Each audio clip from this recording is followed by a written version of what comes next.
Alors aujourd'hui, j'envoie du lourd avec une superstar, hein. Là, on n'est plus dans le menu fretin de la dissidence. Donc j'ai cité Marion Maréchal. Alors il faut plus lire Le Pen apparemment. Donc je me suis permis de faire une petite fiche quand même parce que je trouve que c'est pas plus mal parce que même, enfin moi j'ai appris des choses, hein. C'est une jeune personne mais une vie déjà riche. Euh, je vais essayer de peut-être le plus factuel possible. Donc bon, c'est la petite fille de Jean-Marie Le Pen. À noter que son autre grand-père est un pasteur protestant. Alors elle est née en 89, elle est la fille de Caroline Le Pen. Pourquoi elle se nomme Maréchal? Parce qu'elle a été reconnue par le compagnon de sa mère, Samuel Maréchal. Donc elle est devenue Marion Maréchal. Et puis elle a utilisé comme nom d'usage aussi Le Pen, selon elle, pour lutter contre la diabolisation et notamment pour laver l'honneur de la famille après l'affaire de Carpentras qui avait été montée de toutes pièces. Donc elle a fait des études de droit. Alors il faut noter, parce que j'entends des fois de temps en temps des trucs, elle est avocate et compagnie. Non, elle n'est pas du tout avocate, elle en est loin. Elle a un master 1 de droit public. Donc c'est une petite juriste, hein. Elle n'est pas allée très très loin dans les études de droit, hein. Voilà.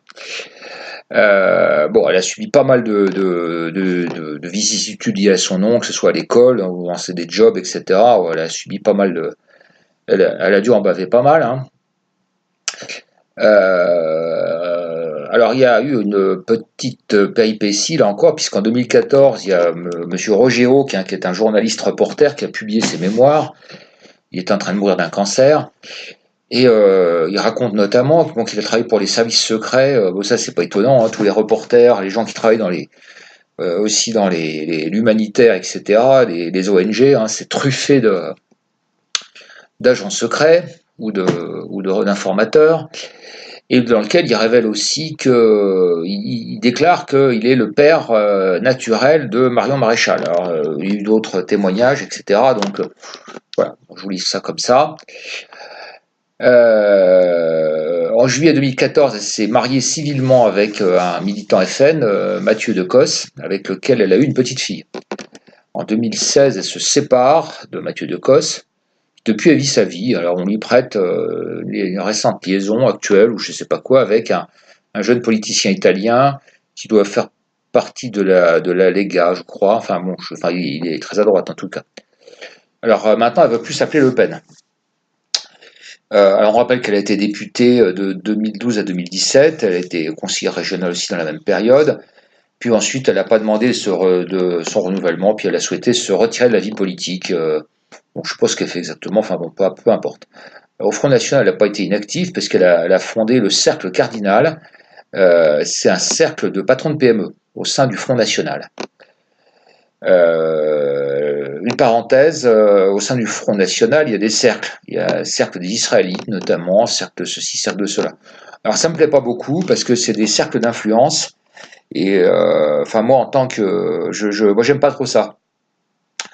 Alors qu'il y ait des clubs de pensée à l'intérieur et qui fassent des conférences ouvertes à tout le monde, je veux bien, mais des groupes de pression, ça me déplaît fortement. Enfin, je dis ça comme ça en passant. Donc on rappelle que récemment, qu'elle a fondé un institut de sciences politiques à Lyon, l'ISEC, et le scoop, c'est apparemment aujourd'hui qui vient d'être reconnu par le rectorat de Lyon. Donc voilà, ça commence à être un peu officialisé. Alors cette école a pour ambition de former les futurs cadres de la droite en général, ce qui est une très bonne idée parce qu'il y a du boulot, hein. Niveau de culture générale des diplômés actuels est extrêmement faible. Voilà, et on rappelle que son ambition, c'est quand même de fonder un grand parti de la droite. Alors, dans son corpus idéologique, donc, elle se dit catholique pratiquante. À noter qu'elle a présenté ses excuses aux protestants en 2015, hein, pour les guerres de religion, les trucs, les machins.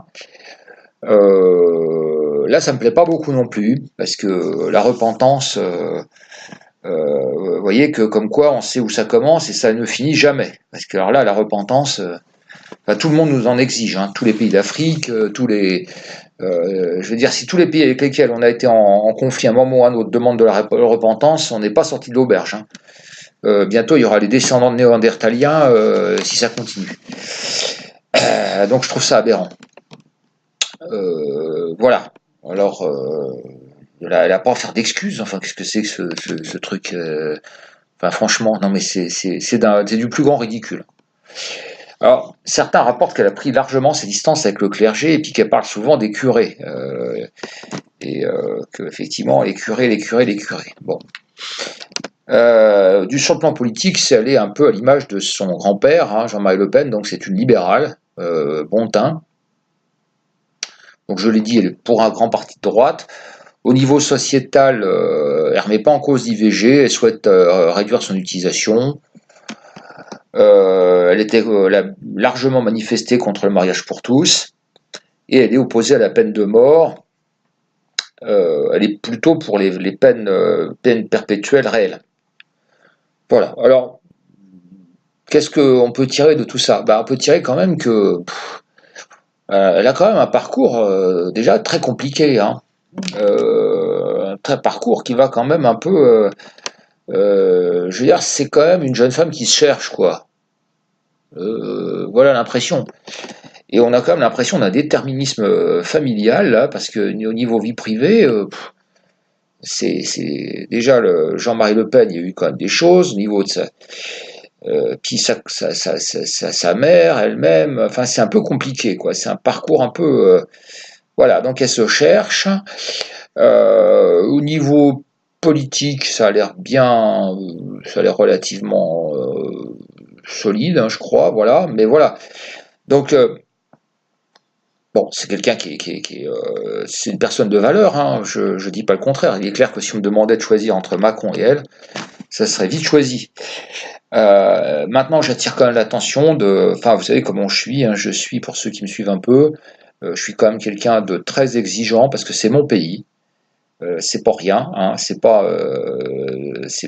un gérant d'une supérette, hein, qu'on va désigner, c'est quelqu'un qui sera potentiellement à la tête de notre pays, donc il faut voir le CV, il faut être très exigeant, et je pense que c'est encore une personnalité qui est loin d'être finie entre guillemets, hein, donc elle est loin d'être achevée, elle est toute jeune, elle a besoin de mûrir encore, et je crois qu'elle a besoin de se stabiliser en termes de vie privée aussi, parce que là, on est quand même voilà, et puis sa vie c'est normal, quoi. Elle a suivi son parcours, mais de là à ce que tout le monde s'enflamme et soit prêt à la nommer demain la présidente de la République, pour moi non. Pour moi elle est inapte. S'il y avait des élections l'année prochaine, moi je la juge inapte. Voilà. Voilà, c'est clair, net et précis. Faut quand même pas faire n'importe quoi, hein. Voilà, donc voilà ce que je pense. Bon, on est quand même content d'avoir des personnalités comme ça, quoi, parce on a peu de personnes qui soient quand même à la fois intelligentes, avec des connaissances, une forte personnalité. On en manque, donc voilà. Donc je vais suivre son mûrissement avec le plus grand intérêt.